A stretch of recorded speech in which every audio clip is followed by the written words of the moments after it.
So, I want to make this video about DMT. And I want to make it an informational video about DMT because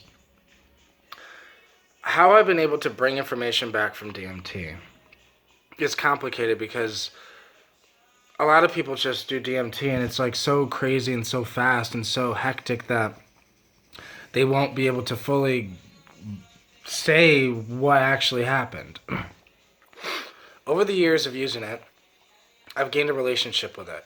The first step is I genuinely believe that it's the afterlife. I genuinely believe DMT takes you to the spirit world. Like, that's a genuine belief that I have. So, because of that, what's so crazy is I didn't have that belief before. But after years of using DMT, that's my belief because it's alive somehow. Somehow it's it's a conscious thing, and it can take you throughout the history of the universe. It can take you to the end of the universe, beginning of the universe.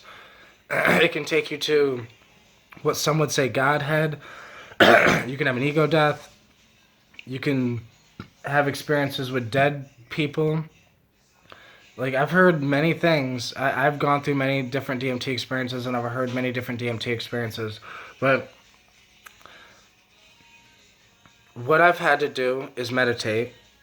I've taught myself how to meditate and how to silence the mind. And if you could silence the mind when the DMT hits, you can go so much smoother. A lot of times, the problem is people are in their head saying, holy shit, fuck, fuck, fuck, oh my god, oh my god, oh my god, oh my god. They're screaming. They're like literally screaming in their head. So it's like, if they could just sit there and silence that and be calm through the chaos, then you'd be able to take in some of that chaos and be able to express that chaos back out to the world. But another thing is, you have to literally, because I was gonna do DMT today, but I decided not to because I don't feel like letting go of the people that I love and care about. DMT is not a drug. This shit is serious. This is some serious spiritual shaman shit.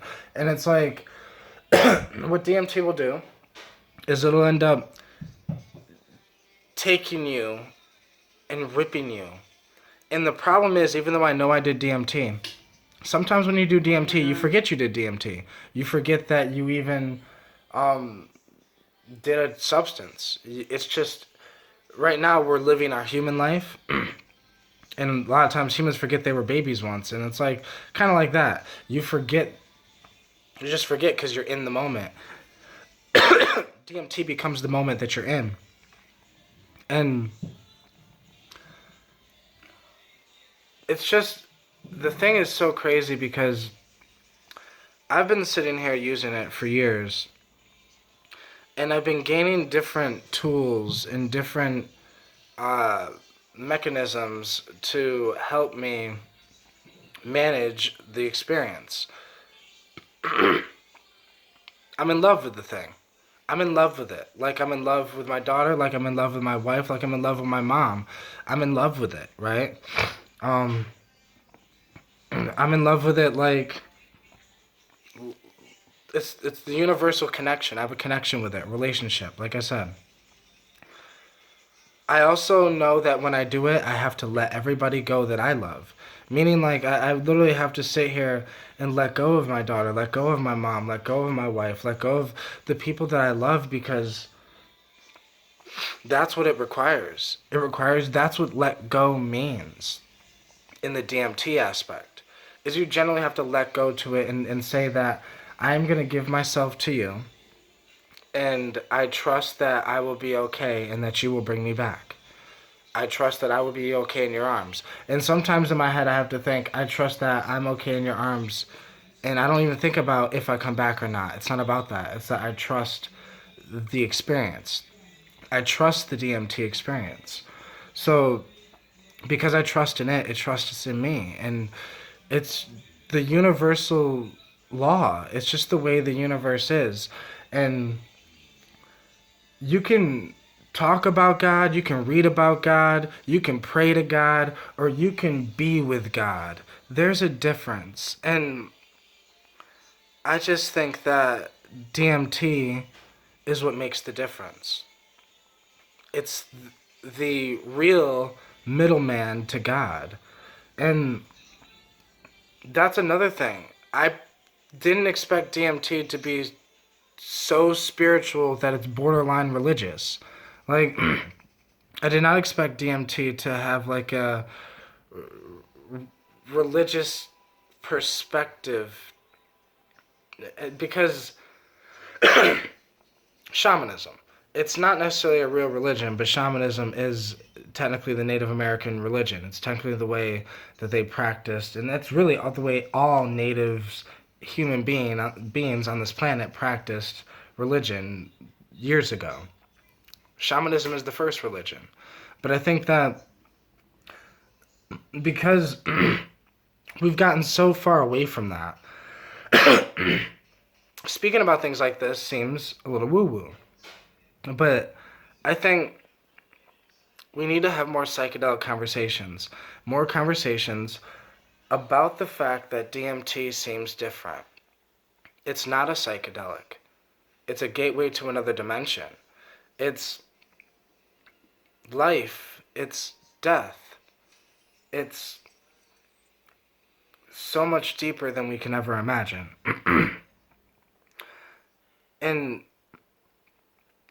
just over the years, learning how to let go, learning to gain a relationship with it, to trust it so it trusts me, to know it so it can know me, to open myself to it so it opens itself up to me. To learn to meditate and to learn to silence my mind. Because silence in the mind, even just for 5 seconds, you can learn so much in 5 seconds. Because if you can learn to silence the mind for 5 seconds, you can silence the mind for 30 seconds. And if you can silence the mind for 30 seconds on DMT, you have enough time to listen to what they're saying. Because it's trying to speak to you while you're trying to speak to it, and you have to learn to communicate. Just like here on planet Earth, you have to learn how to communicate. You can't just talk over people every second they speak, because then you can't hear a word they say. So, just like in that realm, we have to learn how to silence our mind enough so they can speak, so then we can speak, so we have a dialogue going on, not just an experience. It's an experience that we're actually experiencing. And I think, just learning to love it. Learning that, I know one of the techniques in DMT space that I've learned that's helped me drastically is learning how to create a love bubble. Learning how to create an energy bubble of love around me where no negative energy can affect me in the spirit world. Because this is some real shaman shit. You're traveling the spirit world.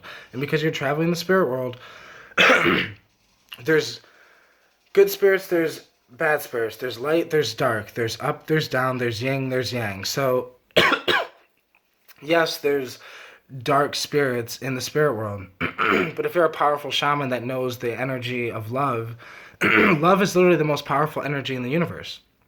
So if you have a little bit of love compared to a lot of bit of darkness, that little bit of love will destroy that darkness. So I'm just saying, in the other dimensions, that's how it is. Because that's what it is. You have to learn how to walk in these spaces. You had to learn how to crawl before you could walk. You had to learn how to walk before you could run. And in this 3-dimensional physical human realm we live in, we had to learn things to live in it. So in the 5th to 8th dimensional world that DMT space allows you to access, you have to learn the rules of that world. Similar rules, but different rules, which change everything. This is a real place. It takes you to a real place. Shamans have believed this before humans knew anything. When humans were just cavemen, the shamans always knew. The shamans have always known this, and they will always know this. This is the most ancient knowledge that humans will ever have, ever. And I think that because humans really haven't been able to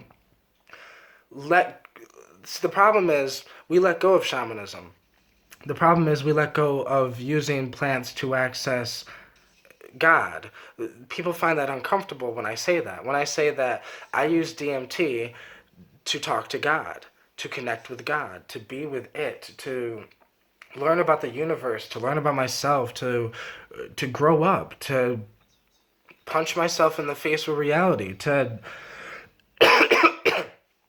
reconnect, to rekindle that relationship, to build a relationship, to walk in a higher space. I use DMT for a lot of things, but I think that it's just another world. It's a real fucking world. And it's the next world. We've been there we've been there before. We're gonna go there again.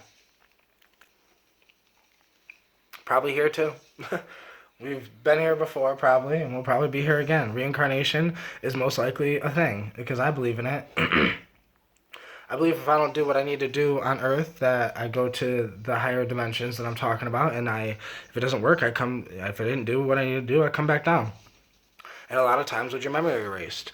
But sometimes your memory is not erased. There are many people who know about the little boys and girls that talk about how they remember their past lives.